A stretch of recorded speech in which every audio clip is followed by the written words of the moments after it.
Hey, you want to know how pathetic even adults are, Alice? Mm-hmm. I talk about this. The Senate Majority Leader Bob Duff in Connecticut. He's a smarmy dude. He claims a cop spit on him once. He's very arrogant. He goes on social media. He went on social media and from the parking lot of his dentist talked about the harrowing incident he had where he found out during a conversation that his dentist didn't take the vaccine. And so he said, I'm never going back to this dentist, this and that. And he's just a smarmy dude. He's been like mouthy with people who listen to this show and people, whatever. It's fine. But so he's a smarmy little dink, really, is what he is. And it's perfect. He looks the part. He's perfect. Well, listen to this. He did a radio show yesterday. He did an interview with somebody else in another radio station yesterday. And just how perfect is this? I just want you to listen to this one thing. I actually myself hung a Easter egg tree, did an Easter egg tree on Saturday in the beautiful weather, which I thought was supposed to be rainy, and then hung another tree with Ukrainian colors on it to show some support for them as well, and which I posted on my Facebook and Twitter and Instagram pages. My Facebook, Twitter, and Instagram pages. He's like 47 years old. Right. What an adult child. I mean, I can't believe how many adult childs are out there. There we go, the stupid bear down the street that was laughing at COVID victims who hadn't been vaccinated now, of course, has a big Ukrainian flag. Yes. Yep. We love Ukraine now. Yeah, and somebody, like a friend of ours got kicked out of a Facebook group because she posted a question in response to somebody who was asking where they could buy a Ukrainian flag, where the money would go to help Ukraine. Oh, my God. Oh, my. Can you imagine what kind of person you have to be? Oh, I'll get home. I'll go on Facebook. I'll let everybody know that I'm just concerned because, I'm not only going to hang up a Ukrainian flag, but I just want to make sure while I'm hanging up my Ukrainian flag that the proceeds of me buying the Ukrainian flag are going to go to support the Ukrainian cause. And somebody posted saying, like there are Russian people suffering too who don't approve of the actions of their government, or something like pretty innocuous, and they got totally that banned. Whole thing was innocuous. It was just saying that why do we have to be so gung ho for this and so anti-Russian? Are you sure? And they took her down. That's ridiculous. It's ridiculous. What's going to happen? So the Russian takeover of Ukraine has failed. At this point, it doesn't look like it's possible that they can do it. Mm-hmm. So, but they can just keep shelling them to death. What are these groups going to do? What are what's the appetite Americans have for Ukrainians not making a deal, not compromising, and continuing to get civilians killed by the thousands? What's going to happen? Because it's eventually the U.S. is going to say, the U.S. I'm sure we're already saying, and the European leaders, but the citizenry at some point will be saying, please, Mr. Zelensky, please just cut a deal with them, please. And when they don't cut a deal with him, and Zelensky is still not cutting a deal with him, at some point are they going to say, wait, maybe Zelensky's not a good guy? No, because they bought into the Zelensky being their hero narrative. Well, I understand, but, it can change. Things can change. Yes. I don't know. From what I've seen, I thought that the Ukrainians were signaling that they were willing to consider making a deal that they wouldn't be in NATO, at least. Yeah, I think that, but I don't think that's enough. So you don't think the Russians are going to stop without getting more territory? How could they? So then they leave, having only reestablished the status quo? That's supposedly part of the pretext. Looks like reputably, around 8,500 Russians are dead. Right. That's a massive F up. That's a disastrous campaign. Yeah, I read one news article today that was saying that they lack proper winter gear, so a bunch of them are now getting frostbite. Which seems like if you're the Russian army, proper winter gear would be something you would make sure to have enough of for any invasions you're planning to do. That would be something you'd know about.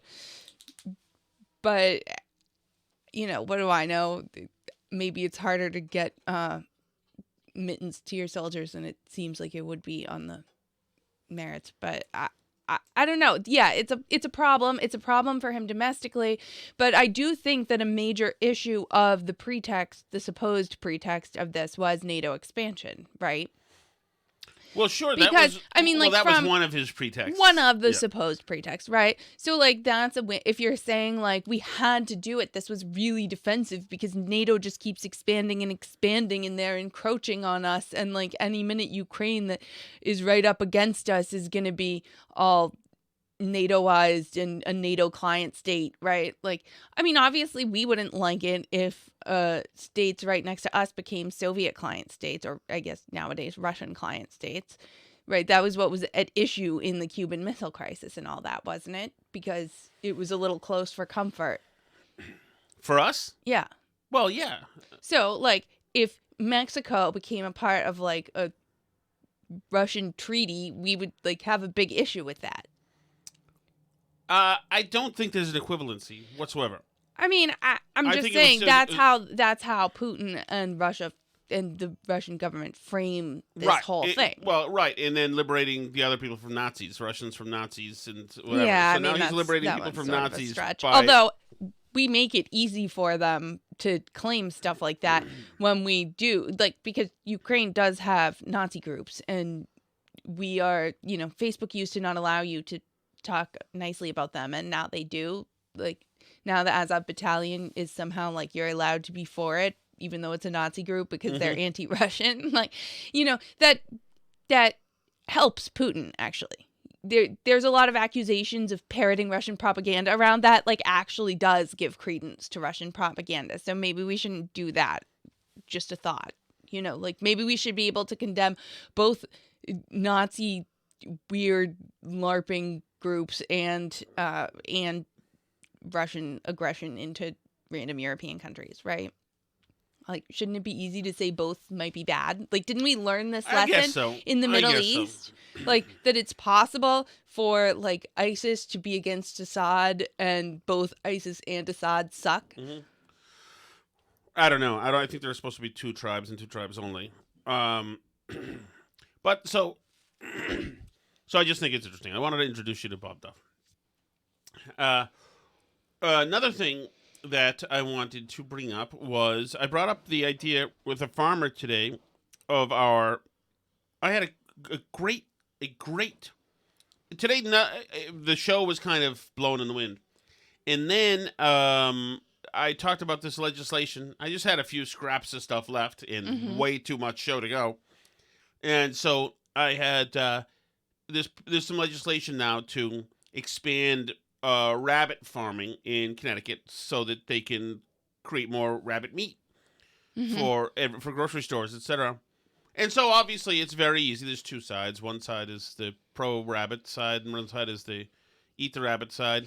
And so my topic was, rabbits, pets, or food. Rabbits, pets, or food, which really is can't ask for a better way to throw a topic out there.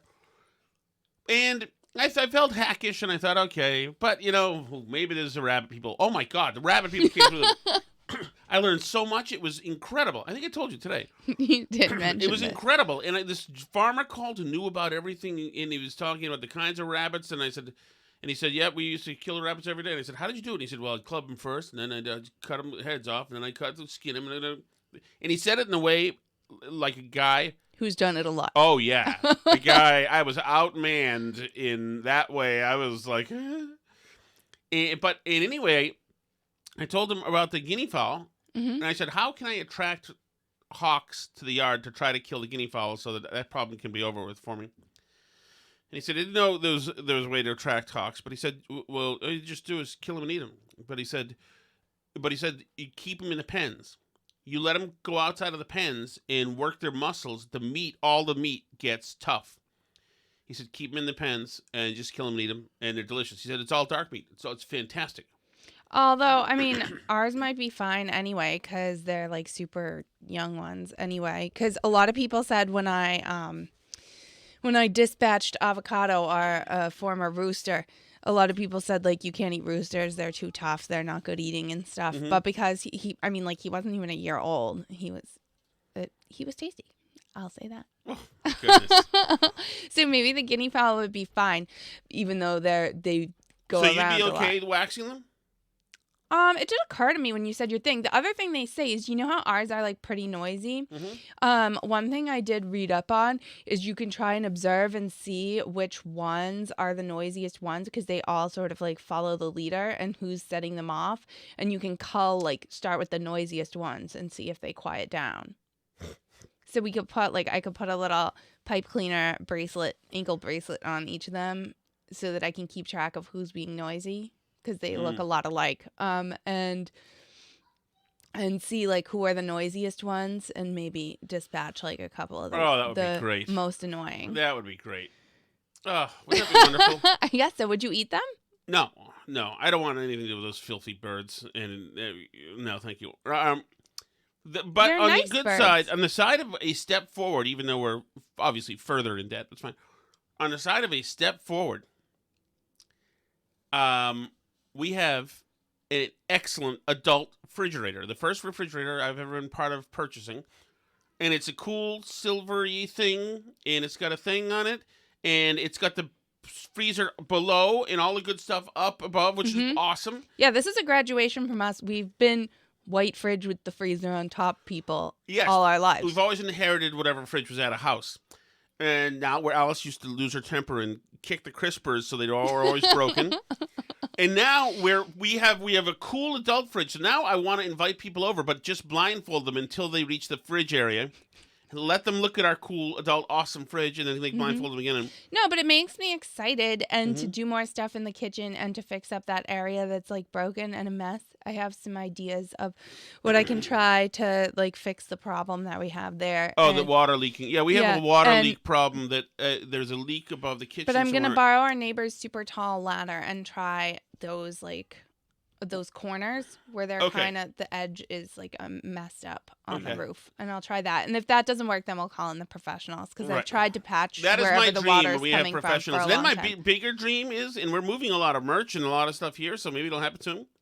I want to be one of those people who has those trucks pull up in the summer, and then the little vehicles come out of the back of some of the trucks and goes around their lawn and does stuff. You want to hire a landscaping company. I want to do that. I want to see what that's like. I don't know I've made it, you know? What about one of the people who have people come and pave their driveway so that their driveway isn't a bunch of rubble? I don't even care about the rubble driveway. We got a lot of driveway. I don't even care about that. I just want some adult creature comforts.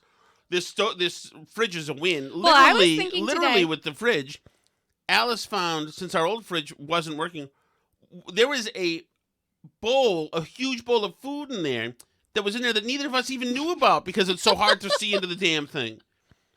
Yes, we're living like college students. I apologize to everybody for that visual. But yeah, we are those people that have food in the fridge that we don't remember that we had in the fridge. But yeah, for the first time in our lives, we have a full set of all stainless steel appliances. All of our appliances in our kitchen are now stainless steel. Do you realize that? That makes us excellent and cool. So now we just need, we also need a house cleaner to clean the house and all the dirt. That would be really good. Jerry had one of those. He only made 53 times more than I do. But he said he needed to have it. But yeah, so things are looking up. That's one small thing. It was not an expense I wanted to do, but I figured at some point, like, we can't live out of a cooler in our yard anymore because the weather's warming up. So the fact that our fridge wasn't working for like a month, we had to. And then I went online and I looked at the fridges, and the prices were like $300 higher than they were a month ago when I looked. So I was like, okay, I guess I better buy a fridge now. And miraculously, I picked one that was in stock. And this was yesterday. I was looking at fridges online, and today we have a fridge and it's hooked up and everything. I have to hook up the ice maker in the basement. But other than that, yeah, it's like plugged in and running in its spot. And I drilled a hole in the floor, so like the ice maker hookup is like kind of half done. I just have to do the basement part. But well, we need hose and stuff, right? No, I have the hose. The hose is hooked onto the fridge and run into the basement through the hole that I drilled. So You're kidding. So what has to happen now? Now I just need a connector to connect it to a cold water line in the basement. Jesus. So how does all that work? Water goes through pipes in the basement, honey. And if we attach the tube that comes out of the fridge to the pipes in the basement, then the water will go into the fridge. All right. In one ear, out the other. Yeah. Was that a shot glass situation? Yep. Oh, can you read this that I just sent you? Let me go see. I'll have to look at my computer to go see what you sent me. I was trying not to look at my computer. Go ahead, Alice. Please go ahead, Okay, Alice. this is from Matthew Metzger. Mm-hmm. We were conservatives once, and young. In the end of 2000, I already got a problem with the title of that, but that's fine. when I was barely 18 years old, my dad told me to take a walk up to the Grant Community Center for voter registration and to sign up for selective service. The latter, he said, was my duty as an American man to put my name in the hat in the case a wartime draft occurred. The consequences of not doing so were made clear. I walked up the cobblestone hill to the hulking building which once served as my grandmother's elementary school, into the gym where as children my siblings and I rented roller skates and spent nickels on sugar things and did my duty as a newly minted man. With the invincibility born of youth, I smiled, I think proudly, as I signed and volunteered my flesh for fodder. Jesus. I didn't know there would be a test, but when my next-door neighbor's matronly grandmother, surrounded by a small army of similarly silver volunteer seniors, handed me a card which asked me to choose a political party, I felt as if I hadn't studied. I asked the kid next door's grandma for an explanation of my options.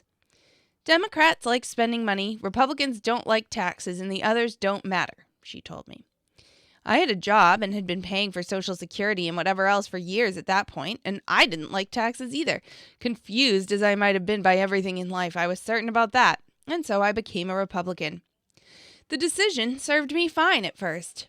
Appalachians back then didn't encourage talk of politics at the table, and we had just been through a thickly fielded Republican primary. When conversations turned political, the candidates' talking points were still ringing around my head enough if I couldn't speak with authority, I could at least scream with conviction. The economy was booming and the world was at peace, I could say. Shining cities on hills and all that. I still don't... Okay, end of 2000. It seems to me this could have been written at any point in time. You know what I mean? Like, I don't feel placed in 2000 necessarily, but okay.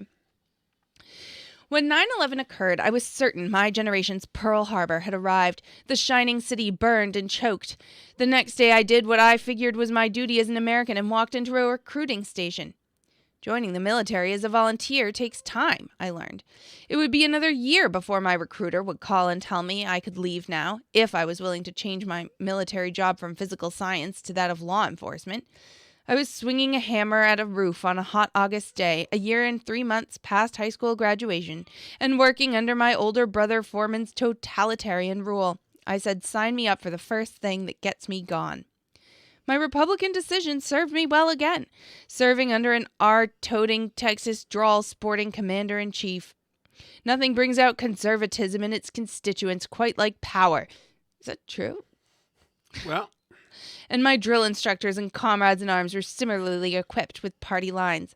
I liked to read, and did so when allowed again after basic. My superiors took note and shared their books and sources. I would spend the next 8 years steeped in conservative culture.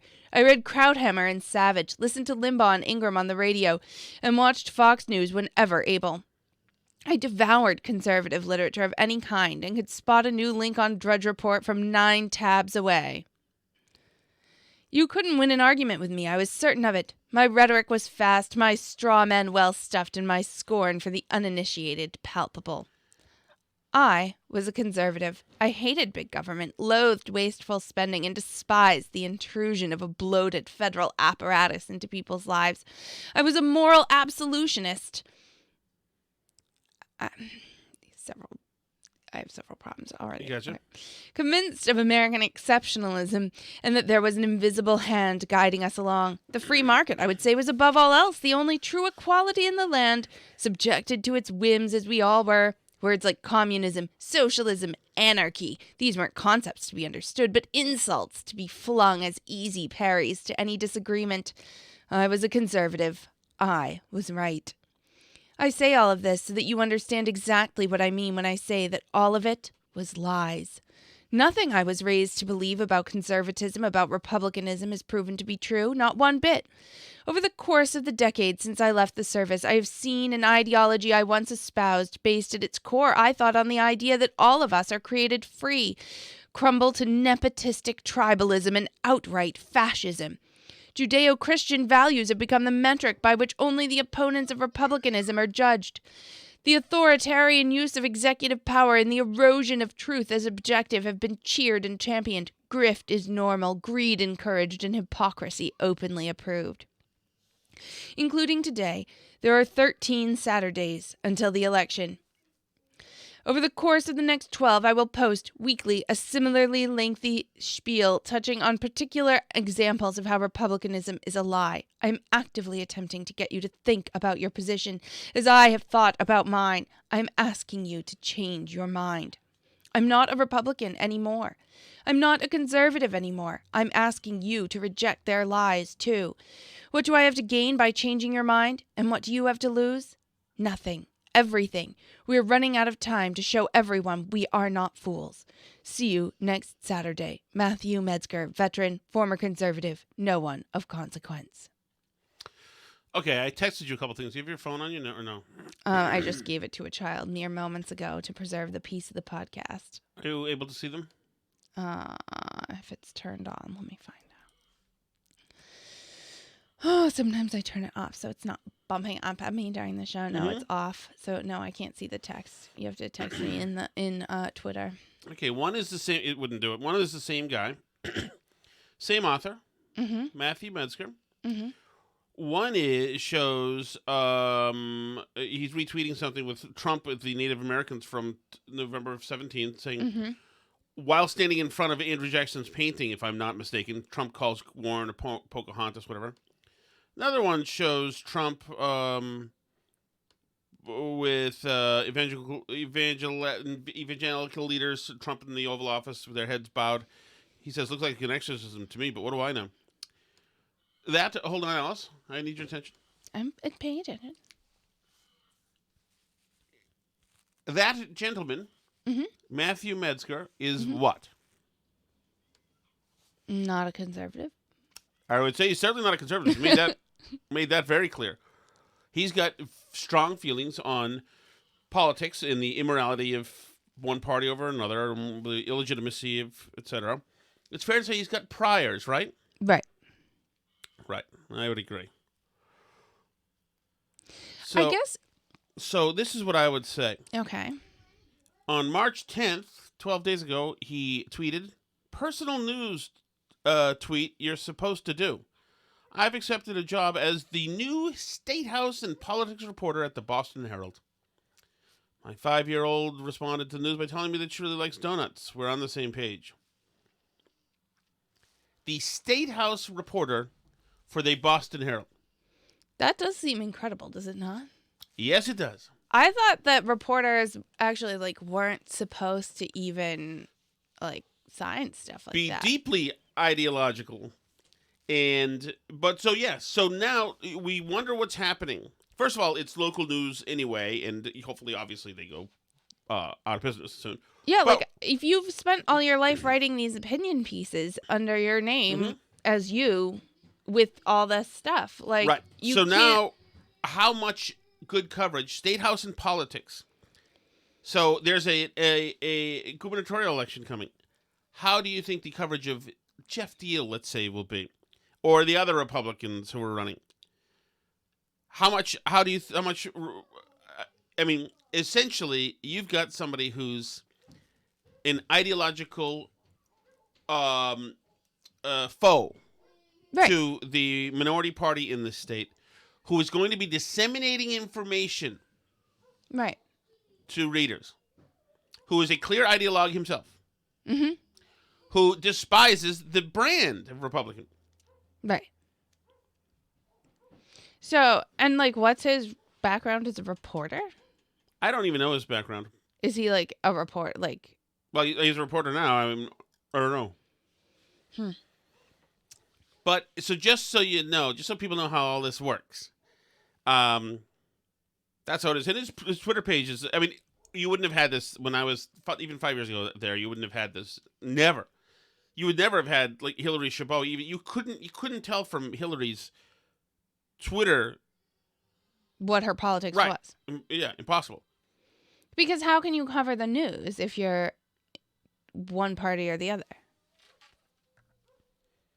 Well, right. I mean, like, doesn't that miss but the so point? like it just goes to show, and this is the quality control. You know, the rest of these near carcae that are these these old newspapers now.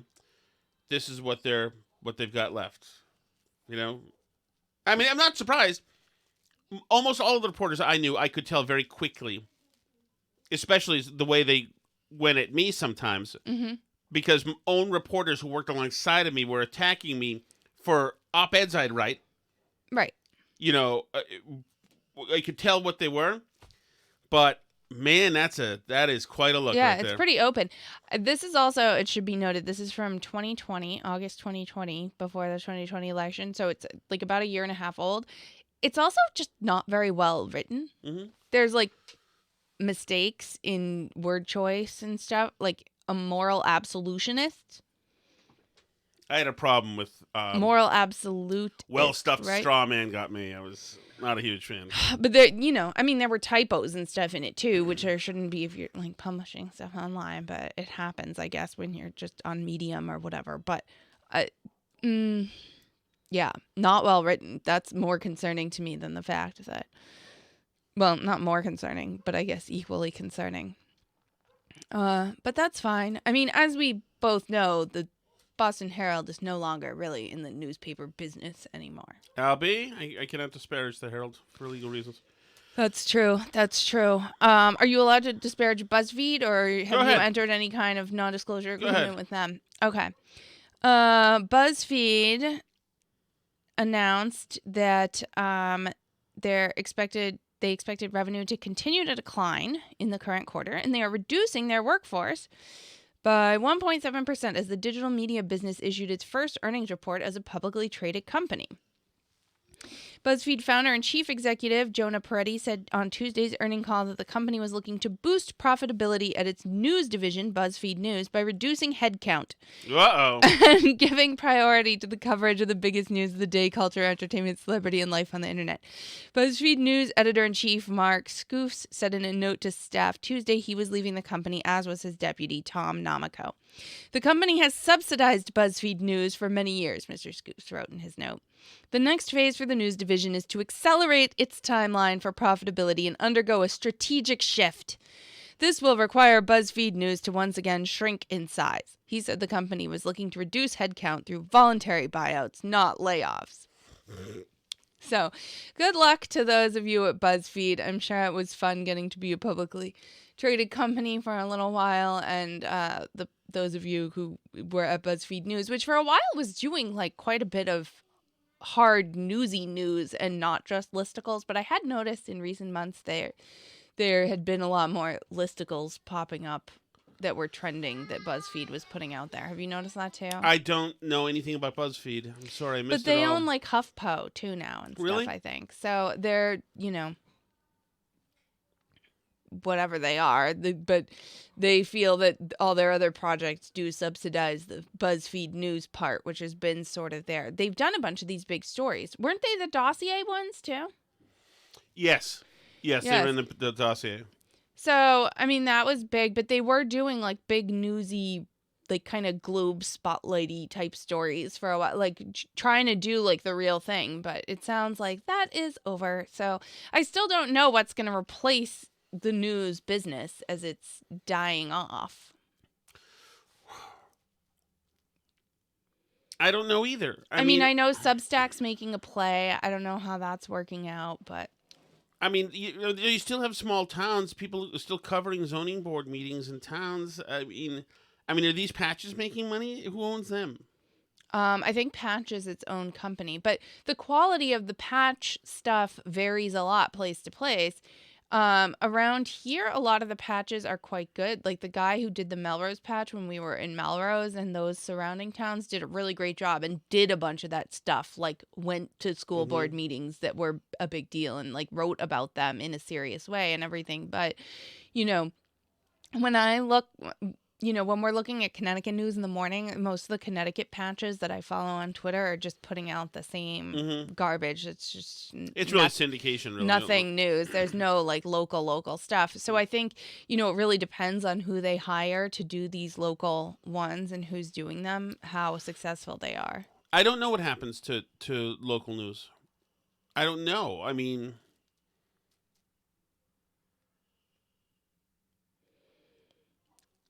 and there's some really juicy stuff in a lot of these meetings, the There Board is. of Ed meetings, etc. They're huge. But part of the problem is that a lot of the people who are interested in these things are older people.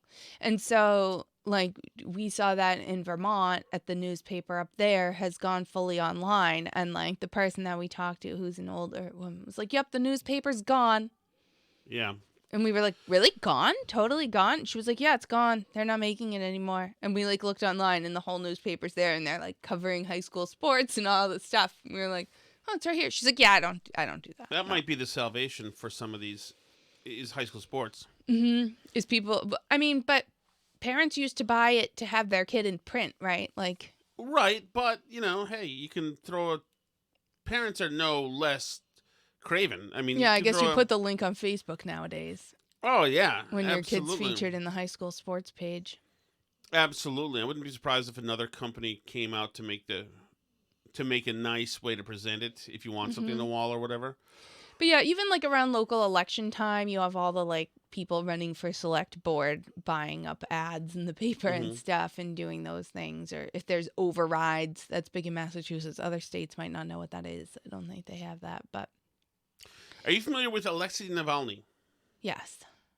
So he's the Russian anti-corruption, anti-Putin leader in Russia who's been in jail and now has been convicted, I think, as of today, of whatever enemy of the state stuff by Putin. Right.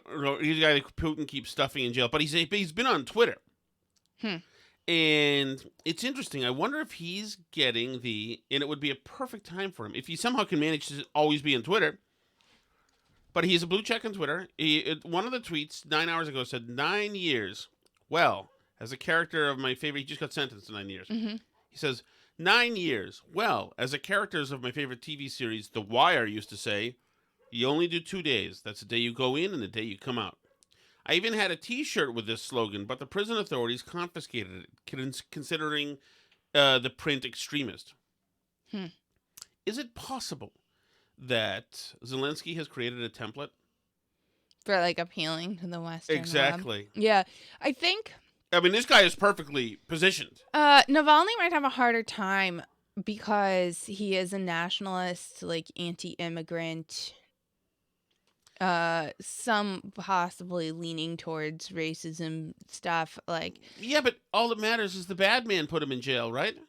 I mean, maybe, but like earlier when he was first put in jail, like Amnesty International made him a prisoner of conscience, and then they went back on it and like took him off their prisoners of conscience list because they said that he was like too racist or whatever.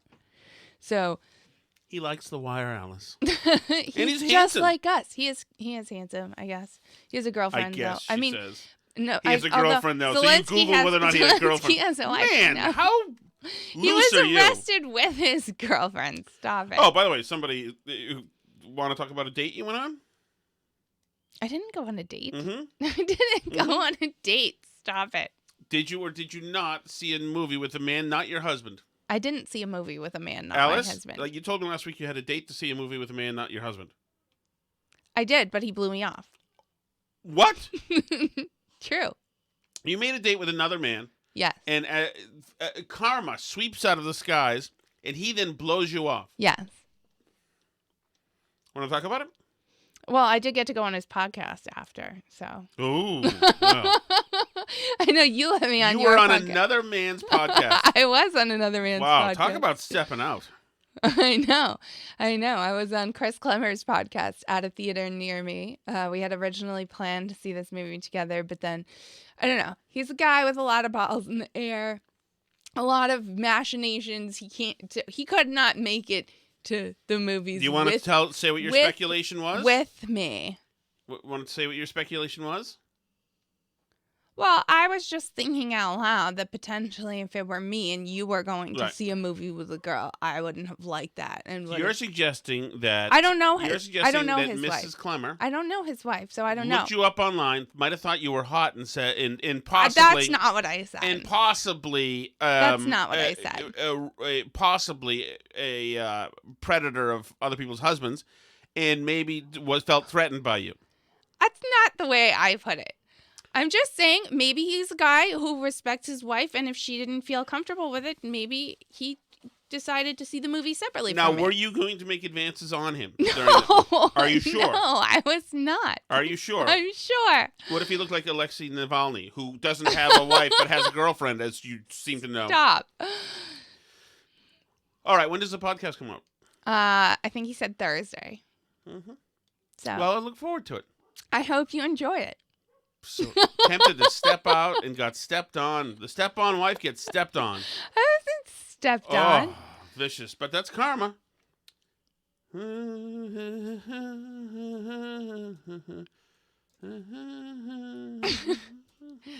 don't have to make up a whole narrative about things. I didn't make nothing up.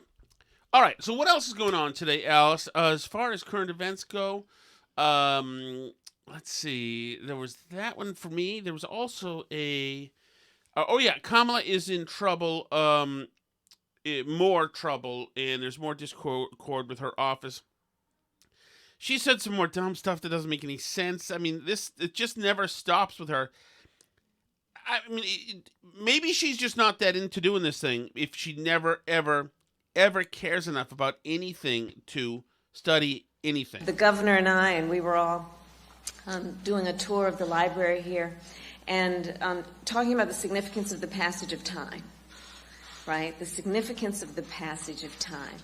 So when you think about it, there is great significance to the passage of time in terms of what we need to do to lay these wires, what we need to do to create these jobs. And there is such great significance to the passage of time when we think about a day in the life of our children. Can she work on her bull bleeping, please? So somebody gave me a hard time today on Twitter saying, because yesterday on the podcast I said that I think she's an intelligent person. Mm-hmm. And, doubted that she was an intelligent person. But I think she actually is, which is what I think makes it more embarrassing. I think she's like the slacker kid who doesn't study and, usually 90% of the time can fake her way through stuff because she's smart enough and is, has enough like emotional smarts to sort of bull bleep her way through stuff, right? I don't think so. Like, because she can deliver a line and she stuff. Delivered but the I feel Biden like line. She's That's it. And then she took hell from reporters and had no defense. She had no second step. Right. But like we saw her deliver the line in the debate. That little girl was me. That's and what I we just saw said. her deliver the line. Oh, deliver the Biden line. I didn't know what you meant. But The girl okay. was me line. And then after that, she had nothing. Right. But then I think that you see her, like, she was good in the Kavanaugh hearings where she had like questions to read. Right. She delivers a line well. She's obviously like had these jobs, like what was she, attorney general in California and stuff. So she's gotten by. Clearly. She's not Maura Healey. She's fooled people though. Yes, I would say she's fooled people. She's smart enough to be able to, to fake it until she makes it, right? Yeah, I guess that's it. But other than that, I've seen. But there's no substance there, obviously. There's no skill set there, other than she looks attractive sometimes. She does look attractive, but I think she has good. I don't know. I don't know how to put it, but I do think she's a smart person, but I think she's an incredibly lazy person who likes, to be the center of attention and the star of the show more than she likes, reading security briefs and stuff. Well, that's great. I mean, I think that's more of a ding on her character than if she were just dumb. Like, for example, I think Rachel Rollins is dumb. Yes. I think she's actually stupid. Like, I don't think Kamala is stupid in that way. Okay. Or I think, like, I don't know, what are other examples of that? There are a lot of people in politics who are just, like, genuinely not that bright bulbs, essentially. But I think that she's a person who's just, for example, I think AOC is the opposite. I think AOC is not really that smart, but I think that she punches above her weight because she lives and breathes like learning about this stuff, so that she always has some answer that she read somewhere about something ready to go, even though she actually doesn't know anything deep down. Right. I agree with you. She's hyper prepared with information, even though none of it means anything. Let's go to a local guy, Alice, who does have something to say, who is not dumb. I had a conversation with someone the other day, and she was like, I would be down with Republicans if they would just drop all the gay shit. She was like, all that gay stuff, leave those fucking gay people alone. It's one of the dumbest aspects of hardcore conservatives. Yeah, absolutely. That they deny gay rights. And I think you're probably not alone. I think there's probably a lot of people that feel that way. There's a lot of people that are in the center on whether it's from left-wing issues or right-wing issues. With left-wing issues, maybe it's trans women in sports, or maybe it's gender confirmation. It's like this "don't say gay" thing in Florida. When I heard that, I was like, "What? What are they saying? You can't say gay? Is that really what's going on?" It turns out that's not what it is. Yeah. It's not what it is at all. What it is ages. It's first through third grade. They're saying you're not supposed to talk about sexual orientation, gender orientation, or sexual proclivity, or what you're interested in. Yeah. They said you should just teach math and science and history to little kids. Yeah, just let the toddlers be toddlers, and then you can start ramping up your instruction. And people are opposed to that. But it's like, listen, your teachers are not supposed to be the people that explain gender to a fucking 7-year-old. Yeah, it's just, and who are these? Actually, let me teachers. And how do you know what their perspective is? Are they intelligent about it? Are they trying to indoctrinate the child to any particular point of view? Whether it's Rogan is done now. He is officially. I like to say crossed the what do you Rubicon? Yes, Rubicon.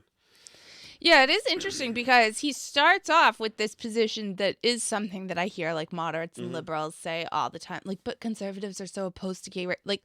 First of all, I don't even think that that's true. Most political conservatives that are in elected office are total squishes on gay rights. I mean, well, it was certainly up in the Northeast here. Yeah. But even the quote conservative Supreme Court gave you the whatever the decision is, the gay marriage decision, right? Burge fell. Did they? Yeah, it was a majority conservative Supreme Court. Didn't was it Kennedy who wrote the decision? Who wrote the decision? I don't know. Somebody did. I forget.